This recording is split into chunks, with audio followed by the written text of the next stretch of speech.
एक गांव में एक सुखी परिवार रहता था। उस परिवार में 3 भाई और एक बहन थी।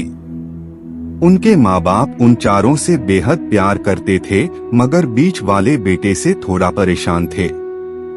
बड़ा बेटा पढ़ लिखकर डॉक्टर बन गया था और छोटा बेटा भी पढ़ लिखकर इंजीनियर बन गया था, मगर बीच वाला बेटा बिल्कुल गंवार और आवारा किस्म का था।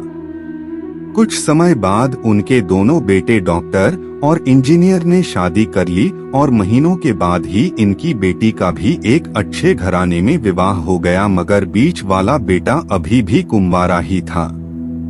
वह अनपढ़ था और कहीं पर मजदूरी का छोटा सा काम करता था। उसको शादी के लिए कोई भी लड़की नहीं मिल रही थी। उसके माँ बाप उससे बहुत परेशान हो चुके थे। अब जब भी उसकी बहन अपने मायके आती तो वह अपनी डॉक्टर और इंजीनियर दोनों भाइयों से मिलती थी, मगर बीच वाले भाई से बहुत कम मिलती थी, क्योंकि वह उसे ज्यादा पैसे नहीं दे पाता था। लेकिन फिर भी वह अपनी बहन से बहुत अधिक प्यार करता था।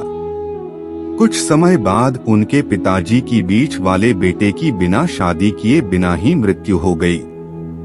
उनकी माँ ने सोचा कहीं अब किसी के मुंह से बंटवारे की बात निकले, इसलिए अपने ही गांव में एक सीधी सादी लड़की से मंझले बेटे की शादी करवा दी। शादी होते ही न जाने क्या हुआ। अनपढ़ बेटा मन लगाकर काम करने लगा और पहले से कहीं ज्यादा मेहनत भी करने लगा। अब कोई भी पुराना दोस्त उसको मटरगश्ती के लिए बुलाने आता तो वह मना कर देता। एक दिन उसके डॉक्टर और इंजीनियर भाई ने सोचा कि यह तो गंवार और अनपढ़ है, हम इससे कहीं ज्यादा पैसे कमा लेते हैं, इसलिए अब हमें बंटवारा कर लेना चाहिए। माँ के लाख मना करने के बाद भी दोनों बेटों ने बंटवारे की तारीख तय कर दी और उन्होंने अपनी बहन को भी बुला लिया। तभी उनका गंवार भाई कहता है कि तुम लोग बंटवारा कर लो, मुझे जो बचे वो दे देना या ना देना, मैं शाम को आकर अंगूठा लगा दूंगा। तभी उसकी बहन कहती है, अरे बेवकूफ, तू तो हमेशा बेवकूफ ही रहेगा। जमीन का हिस्सा तो आमने सामने बैठकर होता है। और उसकी माँ भी उसे काम पर जाने से रोकती है। उसी वक्त वकील भी वहां आ जाता है और कहता है कि आपका सारा हिस्सा मिलाकर 10 बीघा जमीन और एक मकान है। अब यह बताओ किसको कितना हिस्सा देना है, मैं उसी हिसाब से कागज बनवा दूंगा। तब गंवार भाई कहता है, वकील साहब 5 से 5 बीघा जमीन हमारे दोनों भाइयों के नाम लिख दो और यह हमारा घर है, मेरी प्यारी बहन के नाम कर दो।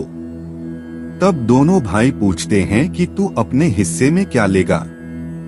गंवार भाई कहता है कि मेरे हिस्से में मेरी प्यारी माँ है। वह अपनी पत्नी की तरफ मुस्कुराते हुए कहता है, क्यों, क्या मैंने गलत कहा? उस गंवार और अनपढ़ की पत्नी अपनी सास से लिपट कर कहती है, माँ से बड़ी वसीयत क्या होगी मेरे लिए।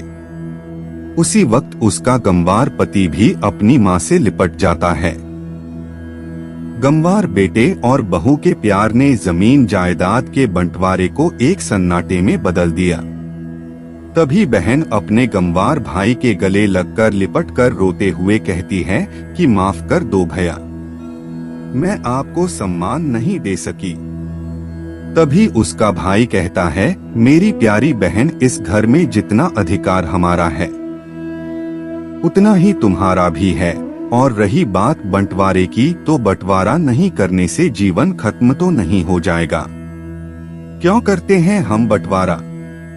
क्या हम एक साथ मिलकर नहीं रह सकते, जैसे हम बचपन में मिलकर खेलते रहते थे?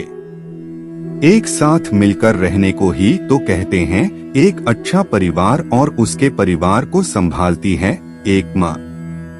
तभी उसके दोनों भाई भी बहुत शर्मिंदा होते हैं और वह बंटवारे के सभी कागज फाड़कर फेंक देते हैं, और उस दिन के बाद से उनका पूरा परिवार खुशी खुशी एक साथ रहने लगा।